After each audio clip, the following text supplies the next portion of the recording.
شروع اللہ کے بابرکت نام سے جو بے نیاز اور عظمت والا ہے۔ میری طرف سے تمام دیکھنے اور سننے والوں کو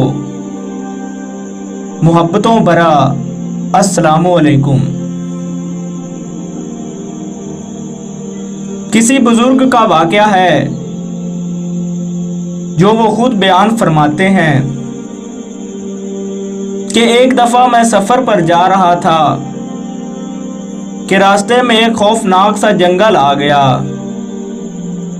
میں اکیلا ہی تھا، رات کا وقت تھا۔ جب میں چلتے چلتے تھک گیا تو ایک جگہ پر بیٹھ گیا۔ میں نے روزہ رکھا ہوا تھا اور گرمیوں کا موسم تھا۔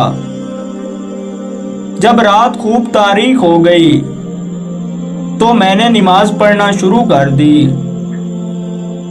میں نے پہلی رکعت میں سورۃ فاتحہ کے ساتھ سورۃ بقرہ اور دوسری رکعت میں سورہ آل عمران کی تلاوت کی۔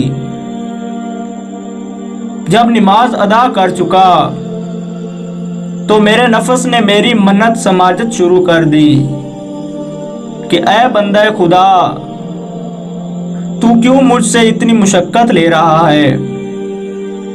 اتنی دور سے چل کر آیا ہے، روزہ رکھا ہوا ہے، اوپر سے گرمیوں کا موسم ہے، سخت بھوک لگ رہی ہے، اور پھر اتنی لمبی نماز،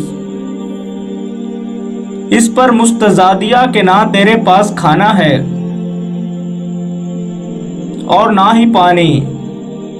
میرے حال پر کچھ تو رحم کر۔ میں نے اپنے نفس کو جواب دیا کہ ذرا صبر اور حوصلے سے کام لے، کام ختم ہو گیا، لے اب لیٹ جا اور آرام کر۔ یہ کہہ کر میں بیٹھا ہی تھا کہ مجھے ایک آدمی اپنی طرف آتا ہوا دکھائی دیا۔ اس کے ہاتھ میں ایک ٹوکری بھی تھی۔ میں سوچنے لگا کہ اس وقت یہ آدمی کون ہو سکتا ہے۔ بہرحال وہ آدمی میرے پاس آ کر رک گیا، مجھے سلام کیا اور ٹوکری میرے پاس رکھ دی۔ اس ٹوکری میں روٹیاں اور کھجوریں تھیں، ساتھ ہی ایک کوزے پانی کا برتن میں پانی بھی تھا۔ میں نے پوچھا یہ سب کیا ہے؟ تو وہ کہنے لگا گھبرائیے نہیں، یہ سب آپ ہی کے لیے ہے۔ ہوا یوں کہ میں اپنے گھر میں آرام سے سویا ہوا تھا۔ میں نے خواب دیکھا کہ مجھ سے کوئی شخص کہہ رہا ہے کہ اٹھو اور گھر میں کھانے کے لیے جو کچھ ہے اسے ساتھ لو اور فلاں مقام پر پہنچ جاؤ، وہاں اللہ کا ایک ولی آرام فرما رہا ہے، جا کر اس کا روزہ افطار کراؤ۔